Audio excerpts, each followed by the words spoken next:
Glória a Deus. Quero convidar a igreja para a gente ler Neemias, capítulo 6, versículo 15 e 16.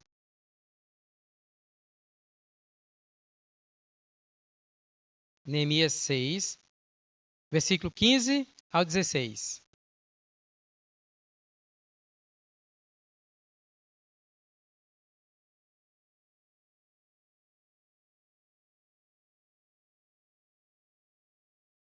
Abriram? Acharam? Finalmente, os muros foram reconstruídos. Só para vocês terem uma ideia, mais de 100 anos o povo estava sem o muro desconstruído e o povo estava acostumado que era assim mesmo, não tinha que mudar. E com Neemias, em 52 dias, o muro foi reconstruído. Vamos ler juntos então. Versículo 15. A reconstrução da muralha foi terminada aos 25 dias do mês de Elul. Em 52 dias. Quando todos os nossos inimigos ouviram isso, todos os gentios à nossa volta temeram e decaíram muito no seu próprio conceito, porque reconheceram que foi por intervenção do nosso Deus que fizemos esta obra. Que lindo! Porque tempos atrás, os inimigos estavam menosprezando e dizendo que eles eram menos do que nada e que eles jamais iriam conseguir aquilo, que até mesmo uma raposa seria capaz de destruir aquele muro e aquela construção que eles estavam fazendo. E para surpresa de todos, em 52 dias, irmãos, eles conseguiram reconstruir os muros de Jerusalém. Ou seja, concluíram o que Neemias tinha proposto e que estava no coração deles. Lembram? Nos primeiros versículos lá de Neemias, ele soube da situação que estava deplorável dos seus irmãos lá em Jerusalém. Os muros haviam caído, estavam em desolação. Isso significava que havia violência, faltava segurança para o povo. As portas não existiam, o que significava também onde os juízes ficavam, ou seja, a questão da justiça do povo era uma injustiça, e a situação era de vergonha, porque o povo estava desprezando os judeus que haviam voltado do cativeiro. E quando Neemias soube disso, ele chorou, foram noites sem dormir, chorando, jejuando, e finalmente Deus começou a dar direção o que fazer. E a oração, a gente sabe, ela é capaz de fazer coisas impossíveis. E o que Neemias estava querendo de reconstruir o muro, a gente sabe pelo contexto, a gente viu em outras mensagens, que era algo impossível.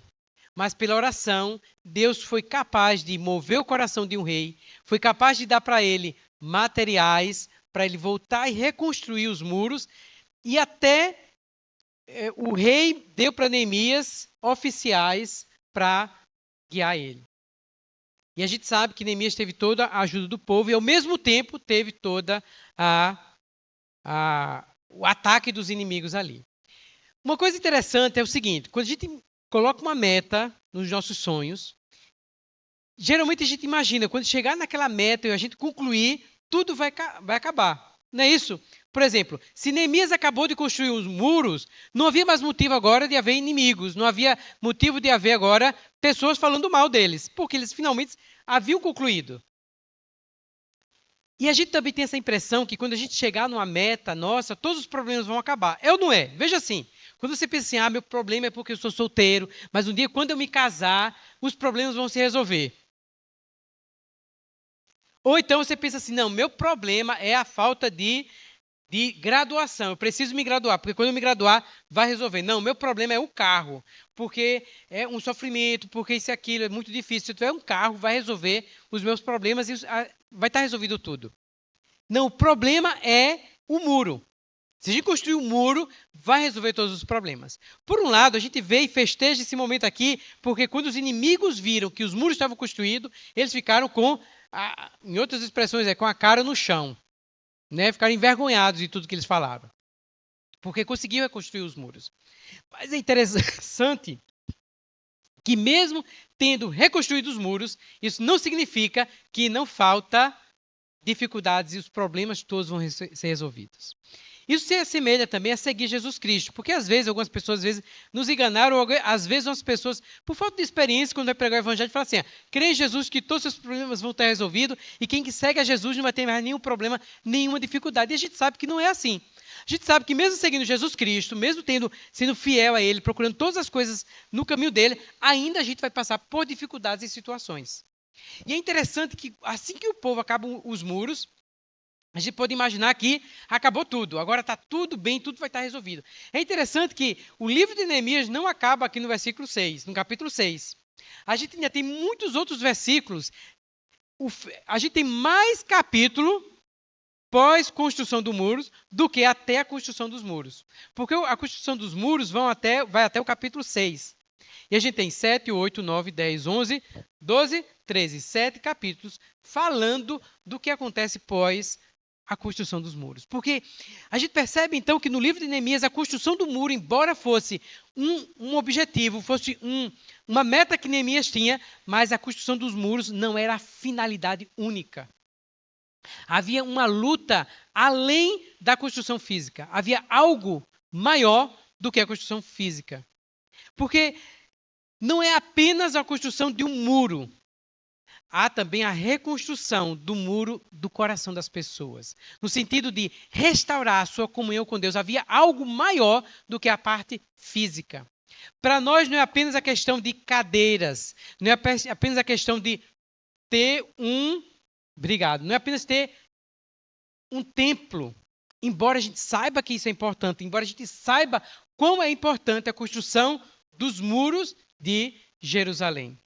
Mas é muito mais a construção da comunidade interna, do coração das pessoas, que é necessária e importante. Então a gente vê o desenrolar dos capítulos posteriores, essa questão de Neemias preocupado não apenas em mostrar, consegui fazer uma grande obra num período de 52 dias. Mas nós vamos agora reconstruir o povo. Reconstruir o serviço, reconstruir várias coisas que a gente vai ver hoje. Então a primeira coisa que a gente vê aqui, a gente vê o muro sendo reconstruído e a gente vê imediatamente o povo atacando. Porque a gente pode imaginar assim, se o muro for reconstruído, não tem mais motivo de Sanbalate aparecer, de Tobias e um dos outros que estavam o tempo todo ali infernizando a vida de Neemias.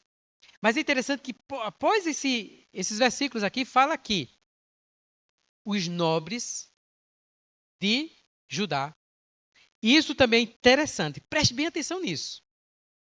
Porque você nunca vai ter 100% do povo seguindo a Deus. Isso não vai acontecer numa congregação, não vai acontecer numa cidade, nunca vai acontecer isso 100%. Embora o nosso desejo é que todos cheguem ao arrependimento, embora o nosso desejo é que todos se voltem para Deus, mas a gente precisa também mudar nossas expectativas e isso vai ajudar a gente a sofrer menos. Porque às vezes você vai querer que todo mundo tenha o mesmo e não é assim. Porque a gente tem a impressão que todo o povo de Judá estava encantado com o que Neemias estava fazendo, porque Neemias veio trazer a reconstrução dos muros. A gente imagina que todo mundo ali estava apoiando Neemias, e não estava. E mesmo assim, fique certo, Neemias não estava frustrado com isso não. Porque o que Neemias sabia era que ele tinha um chamamento, ele sabia do propósito dele, e ele estava caminhando, e certamente Deus ia enviar as pessoas. A ponto que, você vai ver nos versículos posteriores, aqui no versículo 17, versículo 18 e 19, que o que acontecia? Alguns nobres de Judá escreviam muitas cartas para quem? Para Tobias. Tobias, minha gente, não era fácil. Tobias não queria a construção dos muros. Mas os nobres de Judá, que estavam vendo todo o sofrimento que o povo estava tendo para reconstruir os muros, ficavam enviando carta para quem? Para Tobias. E Tobias enviava cartas para os nobres. E ainda esses nobres, na frente de Neemias, começavam a falar bem de Tobias. E a gente sabe, minha gente, que Tobias fez o que fez, aprontou o que aprontou. E o povo, não, mas Tobias é muito isso, muito aquilo. Por quê? Porque havia um conchavo entre eles lá, dos nobres, que um parentesco da nobreza lá havia casado com o parentesco de Tobias. Então havia Isso aí. E ainda Tobias enviava carta para amedrontar Neemias. Isso está aqui registrado. O versículo 19 termina assim. E levavam eles as minhas palavras, e Tobias escrevia cartas para me amedrontar. Então a gente vê que, mesmo concluindo o propósito de Deus, mesmo você concluindo aquilo ali, isso não significa que a sua vida vai estar isenta dos problemas. A gente vai passar por dificuldades, a gente vai ter desafios. E a vitória nossa não é a ausência do problema, mas é a nossa capacidade de resistência no meio das dificuldades. Isso é a nossa vitória. Por isso que a gente quer orar até o fim, para a gente terminar bem. Terminar bem não é a ausência de problemas, mas é desenvolver a sua capacidade de resistência com o poder de Deus sobre você. A ponto que a gente vai percebendo Neemias várias vezes dizendo assim: Senhor, bota a tua mão sobre nós. Senhor, nos dá mais força. Senhor, nós entregamos a ti. Então, orar é isso, é você desenvolver a sua capacidade de resistir no meio das dificuldades. Não é você ter ausência de problema. Eu sei que a gente ora, Senhor, tira o problema. Senhor, tira, Senhor, amarra o inimigo, destrói o inimigo. Mas a gente não vê Neemias fazendo isso.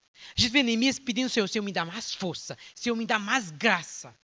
Me dá mais resistência. É como você vai ver Paulo e Silas na prisão. Senhor, se a gente fosse orar hoje, irmão, vamos orar por Saulo, para Paulo e Silas sair da prisão. Senhor, vamos botar de joelho, porque o irmão está sendo injustiçado lá, quebra as cadeias. Aí o Senhor vai, quebra, abre. Se fosse a gente saia correndo da prisão. Graças a Deus, irmão, Deus me livrou da prisão. Simplesmente eles ficaram dentro da prisão. Porque a prisão não era o problema deles. E a gente vê um milagre acontecendo ali de quantas pessoas foram salvas. Talvez se a gente estivesse na cova dos leões, né? Esses dias eu estava num lugar muito bom, muito agradável. Só que de manhã cedo tinha uma coisa de construção fazendo.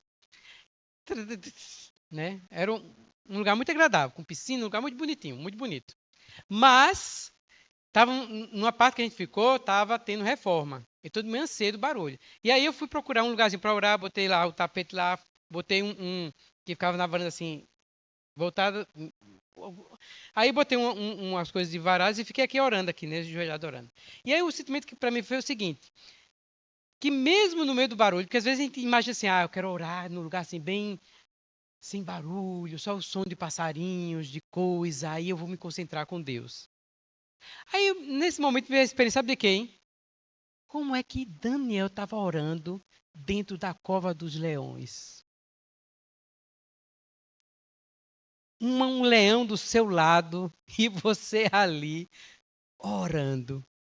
Não é interessante que a gente precisa desenvolver a nossa vida de oração, independente do lugar que a gente esteja. Porque a gente imagina assim, não, eu quero estar num lugar onde tem uma floresta. Se eu morasse numa casa que fosse uma floresta, todo dia eu ia lá para louvar ao Senhor, ter momento de adoração. Mas aí Deus, às vezes, não permite isso. Permite um lugar até bonito, um ambiente até bonito, mas tem um danado de um barulho ali. Imaginem Daniel na cova dos leões orando. Imagine Neemias nessa situação desse fuzuê todo, o tempo todo, era uma coisa aqui do ouvido, e agora vem uma carta aqui querendo me intimidar, agora vem esse problema aqui, agora tem um problema que estourou outro ali, e tem outro problema que vem aqui, e tem outro problema que vem aqui, eu não quero nem abrir o celular de manhã cedo, porque é tanta coisa aqui que eu preciso ter o meu momento com o Senhor. Enfim, a gente percebe que é nessas adversidades que a gente é chamado para a gente ter comunhão com Deus. E que a vitória, ela é isso. A vitória, guarde bem isso, não é a ausência de problema. É a sua capacidade de resistir nas adversidades. E a gente precisa pedir isso a Deus. Senhor, porque problema, irmão, vai haver. Vai desaparecer um, vai surgir o outro. O problema vai deixar de ser carro, mas vai ser agora o preço da gasolina. O problema seu não vai ser mais a faculdade, a graduação, agora é arrumar um emprego depois da faculdade. O problema agora não é ser solteiro, é conviver com outra pessoa diferente de mim. Sempre a gente vai ter alguma coisa. Vai ter um leão, vai ter um tec no pé do ouvido da gente, mas é a nossa capacidade de resistência. E aí a gente vai vendo isso em Neemias, que a gente vai alcançando por meio da oração. Porque orar é isso, é você. E é uma necessidade que a gente vive hoje. Estava conversando com a irmã ainda agora. É uma necessidade que a gente tem. Porque é tanta coisa no pé do juiz da gente, que a gente tem dificuldade de parar para se aquietar dentro de Deus para orar. Ou quando a gente vai orar, a gente vai tão ansioso para dentro de Deus, que a gente só vai com a lista da gente diante de Deus. Senhor, resolve isso, resolve isso, resolve isso, resolve isso. Que a gente perdeu. E a gente tem dificuldade de. Eu vou me aquietar diante do Senhor só para ouvir o que o Senhor quer falar para mim. O que é que o Senhor tem falado para mim essa semana? Eu preciso parar para contemplar o Senhor. Senhor, quem tu és? O que é que tu tens feito?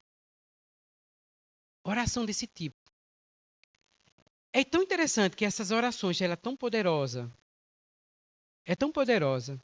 que hoje as universidades, pesquisadores, eles não falam de oração, porque é pecar, não é pecado, não, não pode se falar, eticamente não pode falar de oração, não pode falar de bênção em setores públicos e universidades, algumas. Aí eles trocam outros nomes, para não falar de oração. Aí eles falam de meditação, de mindfulness, né? Fala de outras coisas, porque isso é tão poderoso, a oração é tão poderosa, e nós como cristãos, que isso é uma coisa assim, antiga, a gente não faz uso. Se você olhar a sua vida de oração, como é que está a sua vida de oração? De se aquietar. Ou a sua prática de oração é pedidos, é só intercessão pelos outros. Porque a oração, ela tem um leque de maneiras de você orar. Você ora para contemplar Deus. Você ora para recitar a palavra de Deus. Você usa a Bíblia para fazer sua oração. Você ora para confessar pecados. Você ora para silenciar e ouvir o que Deus quer falar para você. Que é desafiante, viu? Porque quando a gente silencia a mente, eita, o fogão tá ali, eita, isso aqui, eita, tá doendo aqui, ai, tá doendo ali, ai, eita, isso aqui, o remédio tem que comprar, isso aqui tem que fazer. Porque a mente da gente tá, é difícil, né? E aí é a questão de exercício. A gente desenvolver esse tempo de oração. Que a gente ora e pra gente é difícil a gente passar 10 minutos orando, parece que é o mundo. A gente consegue passar 2 horas assistindo filme. Não estou ocupando, não. Eu gosto de assistir filme, tá? Não é pecado não assistir filme, não. Agora, escolha um filmezinho assim, bom que deixa você melhor, não pior. Né? Mas assim, a gente consegue fazer as coisas por 2 horas, mas a gente tem dificuldade de orar. É ou não é? Porque é uma coisa que a gente precisa exercitar.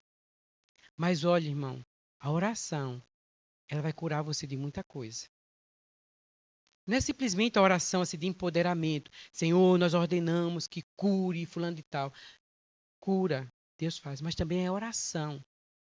Porque a gente sabe hoje que a nossa sociedade vive uma problemática que é a nossa mente. A aceleração, é muita informação. E a gente precisa desenvolver essa experiência de orar. Procure ver aplicativos, estudo, que aquiete você na presença de Deus. Você vai também se livrar de alguns remédios. Considere isso. Sobre a oração. Coloque no seu caderno, Senhor, esse ano me ajuda a desenvolver uma vida de oração. Aí eu vou repetir, não só de intercessão e de empoderamento, não. Momento para você se aquietar diante da presença de Deus e deixar Deus lavar-lhe, ungir. Deus vai fazer muita coisa por meio desses momentos. Quero convidar você também ao domingo de manhã, 9 horas. Se você não sabe por onde começar ou como desenvolver essa vida de oração, domingo, 9 horas, a gente vai estar aqui. Tá bom? Considere isso. Vamos voltar então, continuando aqui para Neemias. Então, Neemias concluiu o muro. Neemias fez uma coisa que a gente precisa fazer. Neemias tinha meta. É importante de ter meta. Mas Neemias tem uma coisa também chamada de louvor e gratidão ao Senhor. Por quê? Porque a gente tem meta na nossa vida, né? Não sei você, eu gosto de ter metas, de colocar propósitos. Esse ano eu gostaria de fazer isso, gostaria de ter aquilo, fazer isso e alcançar metas. Quando você alcança suas metas, qual é a sua reação? O que você faz? Você conquista aquela meta, já passa para outra meta, ou você dá louvor e gratidão ao Senhor? É importante isso, viu? A gente que é líder, a gente às vezes fica pensando em meta. Nossa meta é cadeiras, vamos conseguir sei quantas cadeiras. Agora conseguimos, vamos agora para outra meta. E às vezes você nem usufrui, nem se alegra, nem celebra, nem se festeja, aquela meta já passa para outra meta. E aí você fica passando de meta em meta e você não desenvolve a louvor e a gratidão. É mais ou menos como o café da manhã. Você tomou o café da manhã, agora o almoço é o quê? E o jantar é o quê? E agora é o quê? E você não tem tempo de louvar e agradecer ao Senhor.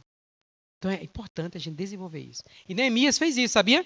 Aí a gente vai ver Neemias fazendo dedicação dos muros de Jerusalém, da construção dos muros. Isso a gente vai estar Neemias 12. Veja que coisa linda, maravilhosa. Fala assim, versículo 27. Na dedicação das muralhas de Jerusalém, procuraram os levitas em todos os lugares onde estavam morando, para fazê-los vir a Jerusalém, a fim de que fizessem dedicação com alegria, louvores, canto, símbolos, liras e harpas. Neemias reuniu o povo, chamou os levitas, minha gente, venham, vamos celebrar uma festa ao Senhor, gratidão ao Senhor, com louvores. E aí reuniram os cantores. E ainda fez um coral lá, 2 coros lá, né? Dividiu os corais ali em 2 partes. Um foi para um lado direito, outro para o lado esquerdo dos muros. Fizeram procissão, o povo saiu ali festejando e se alegrando. Crente gosta de festa, gosta de se alegrar e você deve ter uma vida de celebrar e se alegrar no Senhor. E aí, por fim, versículo 43, isso é interessante, porque Neemias não apenas louvou e tinha coração de gratidão, mas ele encorajou o povo também a ter essa vida de gratidão e de louvor e reconhecer a bondade de Deus agindo em nossa vida. A ponto que no versículo 43 do capítulo 12 fala assim: no mesmo dia ofereceram grandes sacrifícios e se alegraram, pois Deus os havia enchido de alegria. Também as mulheres e as crianças se alegraram, de modo que a alegria de Jerusalém podia ser ouvida de longe. Ou seja, era uma alegria tamanha, cheia de glória, que de longe o povo estava ouvindo e vendo esse povo se alegrando. Então, meu povo, se alegre. Vamos nos alegrar e arraste o povo junto com você para se alegrar. Né? Não vamos apenas falar das nossas lamoinhas, das nossas necessidades que a gente tem, mas vamos também levar o povo para louvar e agradecer e celebrar ao Senhor. Né? Fazer como Salmo 100, versículo 4, que fala assim: entre por suas portas com ações de graças e em seus átrios com hinos de louvor. E dê-lhes graças e bendigam o seu nome, porque o nosso Senhor merece toda a honra, toda a glória e todo louvor. Outra coisa também do povo que Neemias restaurou. Neemias não apenas restaurou os muros, mas ele restaurou também a vida de adoração e de louvor do povo. Neemias também restaurou e o povo também sentiu-se restaurado em relação à palavra de Deus, às escrituras, a ponto que o povo pediu para Esdras, vocês vão ver ali no capítulo 7, o povo se reunindo e pedindo para Esdras ler o livro. Versículo 1 e 2 fala assim: depois que o muro foi reconstruído, eu coloquei, ou melhor, não, capítulo 8, versículo 8, fala assim, ó.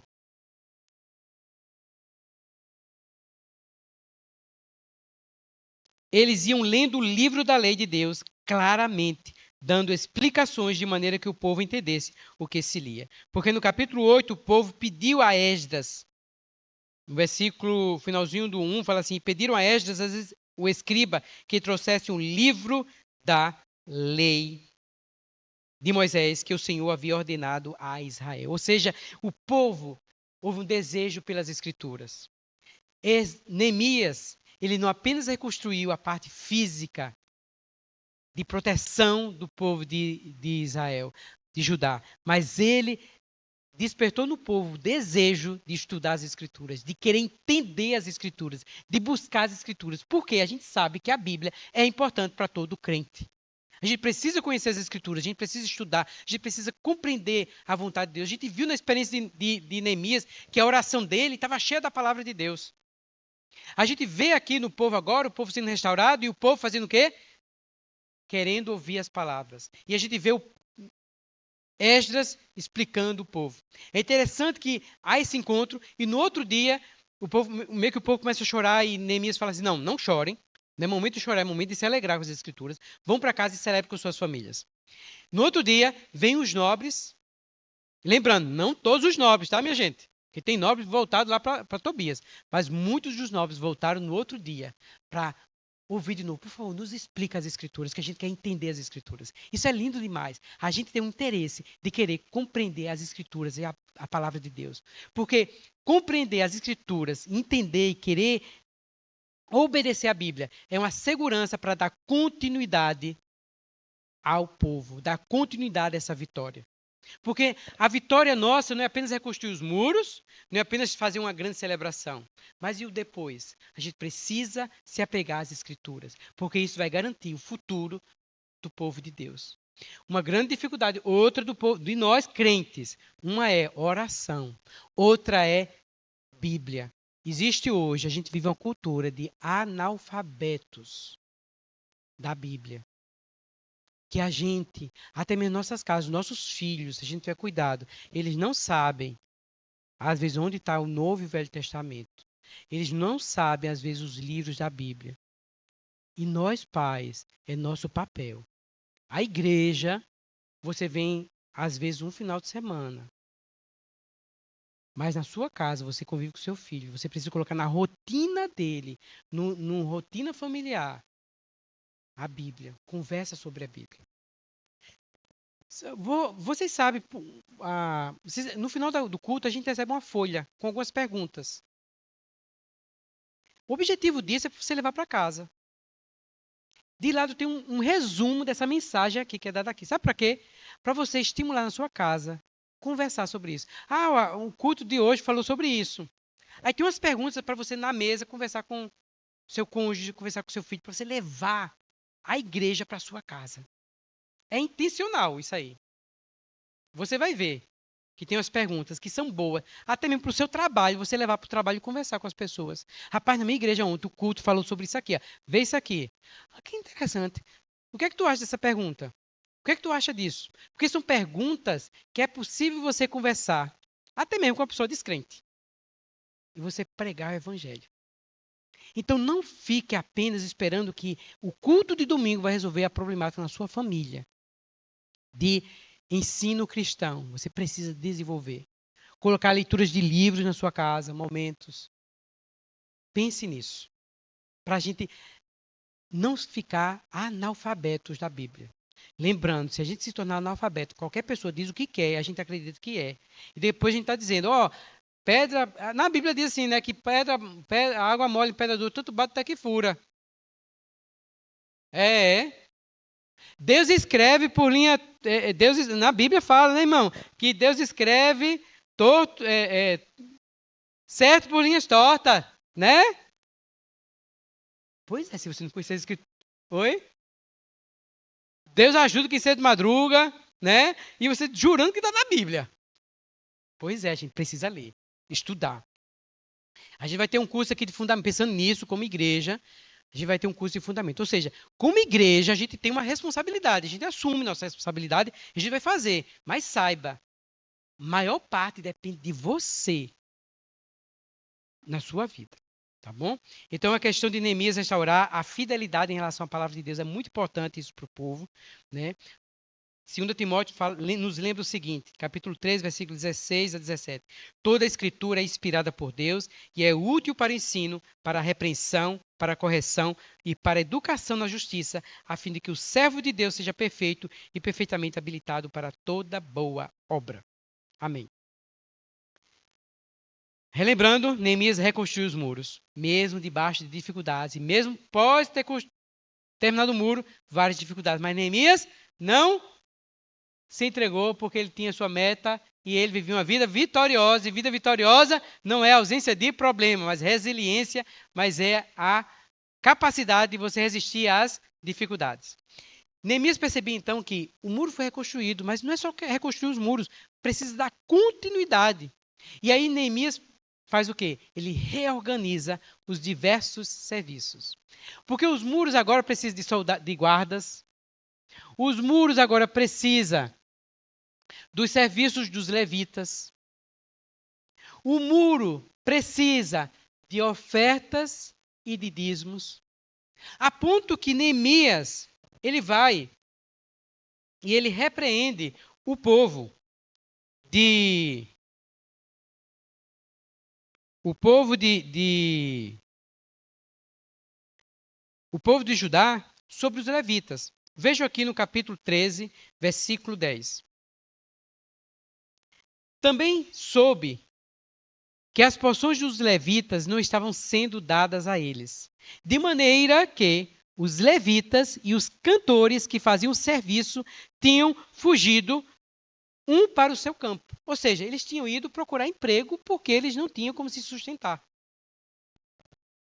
Então, repreendi os magistrados e perguntei: por que a casa de Deus ficou abandonada? Reuni os levitas e os cantores e os restituí aos seus postos. Então, todo o Judá trouxe o quê? Os dízimos dos cereais, versículo 12, do vinho e do azeite aos depósitos. Versículo 13, por tesoureiros dos depósitos, por selemitas do sacerdote, e aí vai. O que isso aqui mostra?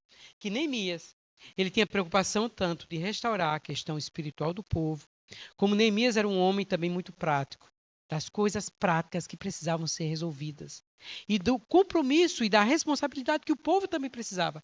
Nós, como crentes, irmãos, a gente precisa assumir nossa responsabilidade. Dízimo é uma coisa, oferta é outra. O que é dízimo? É você tirar 10% do seu ganho e você ofertar para a casa de Deus. Oferta não é dízimo. Oferta é algo voluntário que você dá no seu coração. Então, dízimo é o seu compromisso. Não. Eu me comprometo de que, diante de Deus, eu e Deus, eu vou dar minha 10ª parte. Isso não precisa ser público. Aqui nós não vamos ter a prática de ver quem dá e quem não dá, e vamos tratar quem dá mais, vai ser bem tratado, quem dá menos vai ser menos tratado. Não vamos fazer isso, porque a gente sabe que não é questão de valor absoluto, né?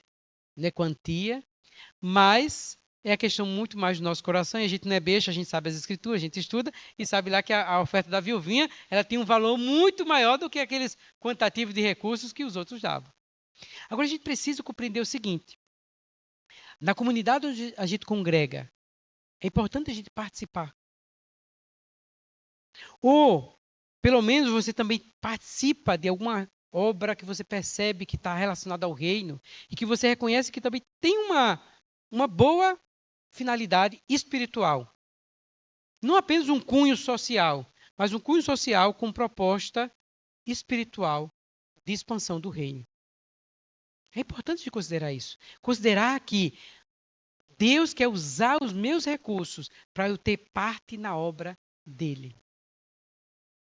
Não é por uma questão da necessidade apenas da igreja. Porque a minha igreja ela tem necessidade. Não, minha igreja não precisa porque ela tem muitos irmãos que dão, então não preciso dar para ninguém. Não é sobre isso. Porque fala lá em Coríntios assim, ó, como é importante ler as escrituras.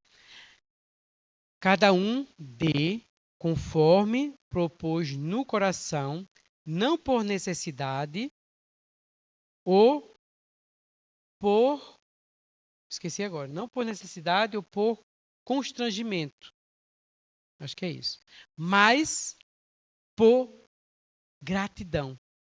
Esse versículo explica muitas coisas. Primeiro, você não vai dar porque você está sendo constrangido ali. As pessoas estão forçando, agora, eita, nessa reunião aqui, está todo mundo dando oferta, eu não vou ter que dar. Não. Segundo, você propôs no coração. O que significa isso? Propor no coração, você meditou, você orou, você considerou. É mais ou menos assim, durante a semana você considera diante do Senhor, você tem sua comunhão com o Senhor, e o Senhor coloca no seu coração, não, eu vou ser fiel nos meus dízimos. Não, o Senhor está me colocando no coração também para eu ofertar. Então é uma coisa que você propõe no seu coração, resultado da sua comunhão com Deus. Outra coisa, você não dá por necessidade. Você dá porque você propôs no seu coração e você dá não por constrangimento, você dá com alegria. Porque Deus recebe quem dá com alegria e não por pesar. Não, eu tenho que dar porque senão. Então, a maneira como a gente faz nosso momento aqui de oferta e de dízimo, de oferta ou de dízimo, é uma maneira que você não seja constrangido, porque a gente não quer que você dê por constrangimento, para satisfação ao outro, porque você não vai não vai servir de nada. Entende? Não vai servir de nada, porque isso foi o que o Senhor falou para o povo lá em Malaquias. Falou assim, ó, não traga as ovelhas de vocês com defeito. Não quero isso.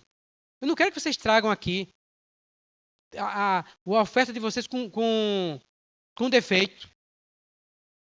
Tragam algo que é verdadeiro, que é puro. Então, dar dízimos e ofertas, questão de dinheiro, é algo muito santo, é algo muito puro, que você deve fazer por você e o Senhor, por gratidão. Isso desenvolve sua fé, de confiar em Deus. Eu sempre gosto de usar o exemplo. Você pegar de uma criança que recebeu R$ 1 do pai para comprar uma pipoca e pedir para ela dar o dízimo de 10 centavos, é tanto sofrimento como para você que ganha 20, 30, 50 mil reais. 100 mil reais. Você ganha 100 mil reais, você tirar o dízimo 10%, é o mesmo sofrimento que uma criança também vai ter, de R$ 1 dar 10 centavos. Porque vai poupar a pipoca dela. A pipoca é R$ 1, meu pai deu e agora? Vou ficar com 90 centavos? É uma coisa também assim, meu Deus, eu ganhei 10 mil, dá 10 mil para a igreja? 10 mil? É uma coisa. Não é questão do valor, é questão do seu coração. E aí é o Senhor provando o nosso coração mesmo, sabe? Então se considere diante do Senhor. É você e o Senhor. Mas creia, o mesmo Deus que deu, dá. É às vezes nós como pais sabemos disso. Você foi na lanchonete, comprou um bolo bem gostoso, uma comida bem gostosa, sei lá. E você pede para o seu filho, me dá um pedaço. Não, vou dar não. Você como pai, como é que você se sente? Você que comprou, você que deu para o seu filho, está pedindo um pedaço e seu filho está se recusando para dar para você. Tem cabimento uma coisa dessa? Pense. É assim que a gente faz com o que Deus dá para a gente. Considere. Considere que você é filho de Deus. Tá? Não tenha medo, não. Seu pai vai dar muito mais. Então, Neemias, além de. Vamos relembrar: Neemias reconstruiu os muros, Neemias celebrou, Neemias restaurou a questão da fidelidade à palavra de Deus, e Neemias também organizou para dar continuidade à obra. Como é que essa obra vai dar continuidade? Então, é por meio de instituiu os guardas nas portas, lá para ficar de olho nos ataques. Neemias restaurou a questão dos levitas voltarem, dos cantores voltarem. Neemias também restaurou a questão do povo, no sentido de dízimos e ofertas, de desenvolver essa fidelidade, esse coração, de ser fiel nisso aí. E Neemias, diante de tudo isso, Neemias deu toda a honra e toda a glória a Deus. Ele confiou o futuro nas mãos de Deus, acreditando que o mesmo Deus que começou era o Deus que ia dar continuidade. Era o Deus que era capaz de dar continuidade. Nos capítulos finais, né? Ainda, deixa eu só falar uma dedo assim. Gente, vocês acreditam que depois da construção... Veja só. Preste atenção nisso. Deixa eu abrir um parênteses aqui. Depois de construir os muros, depois de tudo, vocês acreditam que Tobias construiu, deram um quarto dentro do templo para Tobias?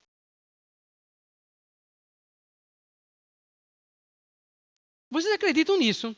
Depois de tudo que Tobias tinha feito, foi só Neemias dar um pulinho lá, voltou, baixou a guarda, o povo abriu para Tobias morar dentro. Aí, com certeza, Neemias ficou com raiva. Vamos ver isso. Veja só aqui, ó. É inacreditável, minha gente. Depois de tudo, versículo 4, capítulo 13. Antes disso, o sacerdote Eliasabe, gente, depois de tudo que o povo teve viciado, a construção dos muros, 52 dias, o sofrimento, as perseguições, o povo vai aqui e faz ali, e faz isso aqui, e reconstrói, e faz aquilo. Eu acho que você fica com raiva também, não fica não? O sacerdote Eliasabe, encarregado dos depósitos do templo do nosso Deus, esse é o problema, parente de Tobias. Versículo 4 do capítulo 13. Parente de Tobias, havia cedido para este uma grande sala. Gente, pode não, minha gente. É capítulo 13 de Neemias, versículo 4. Na minha Bíblia tem, viu? Não sei se de vocês tem isso, na minha tem. Vejam só. Vou ler de novo, só para ver que é verdade. Ó. Antes disso, o sacerdote Eliasabe, encarregado dos depósitos do templo do nosso Deus, parente de Tobias, havia cedido para este, fala assim, para este, uma grande sala. Anteriormente, era ali que se depositavam as ofertas de cereais, os incensos, os utensílios e os dízimos de cereais, do vinho e do azeite, que eram destinados aos levitas, cantores. Minha gente, era um lugar consagrado para os levitas, os porteiros. Esvazia esse lugar para dar para Tobias. Como é que pode? Mas lembre, a vitória não é ausência de problema. É a capacidade da gente resistir no meio das dificuldades. Aí, vejam só.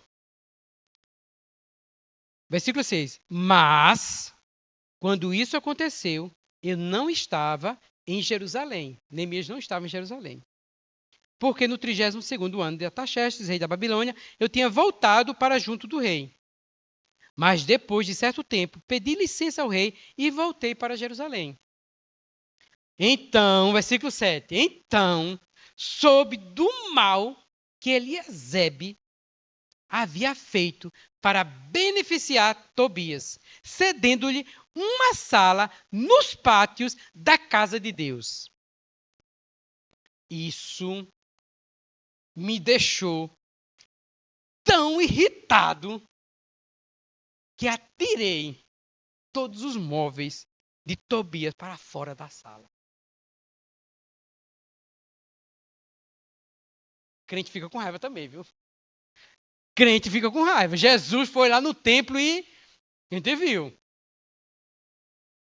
Gente, então ordenei que purificassem as salas. Coloquei ali outra vez os utensílios da casa de Deus com as ofertas de cereais e incenso. Aí é quando entra que ele restaura a questão dos levitas, chama o povo, vocês estão deixando os levitas. Sabe por que os levitas não estão mais nessa sala aqui? É porque vocês deixaram ele voltar para o trabalho, para o campo, porque não tem mais mantimento para ele, e vocês estão beneficiando Tobias. Vamos restaurar a questão de ofertas e dízimos, vamos restaurar nossa vida, vamos restaurar nossa consagração, porque não é só questão de levantar muro e ficar tudo bonitinho para todo mundo, mostrar que está tudo certinho, mas a vida da gente precisa ser consagrada, a vida da gente precisa ser voltada para Deus, a gente precisa levar a sério a vida de crente, a gente precisa ver o que a gente está errando, a gente precisa viver, minha gente.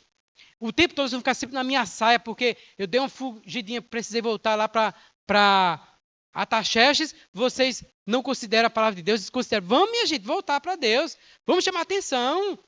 É o tempo todo precisa ter uma pessoa no pé de vocês e vocês são responsáveis pela vida cristã de vocês, pelo culto, pela adoração. Não, minha gente, vamos lá assumir sua responsabilidade, vamos assumir sua responsabilidade de ler as escrituras, de ser reverente diante da palavra de Deus, ser reverente diante das coisas. Vocês têm o papel de vocês.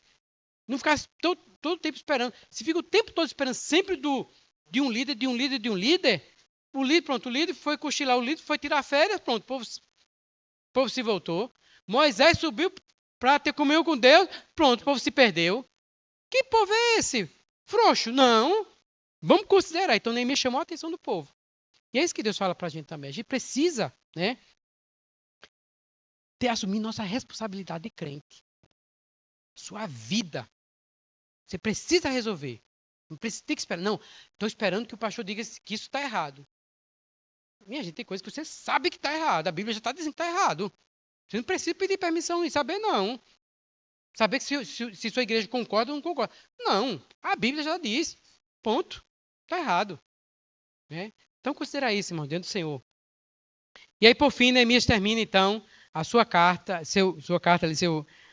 falando ali, né, dizendo assim, versículo 30. Assim eu, do capítulo 13, assim eu os purifiquei de tudo que era estrangeiro e organizei o serviço dos sacerdotes e dos levitas, cada um na sua função. Organizei também o fornecimento de lenha em tempos determinados, bem como das primícias. Ou seja, Neemias procurou fazer tudo organizando, botando tudo em ordem, para dar continuidade ao que ele começou. E por fim ele fala assim, a Deus, termina com uma oração.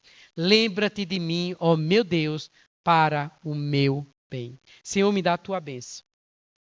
Que a gente possa pedir também para o Senhor, Senhor, nos dá a tua bênção. É isso que a gente quer, né? Que a mão do Senhor esteja sobre nós, sobre cada um de nós. E que cada um de nós assuma a sua responsabilidade diante de Deus. A sua vida de oração, vida de leitura das Escrituras, de consagração, de se apartar do mal, do que for desnecessário. A questão de você ser fiel a Deus na Bíblia, nos seus dízimos, nas suas riquezas, na sua disposição também de servir a igreja.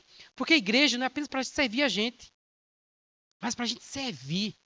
Né? É a casa de Deus para a gente também dar o que Deus deu para a gente servir ao próximo, servir ao outro.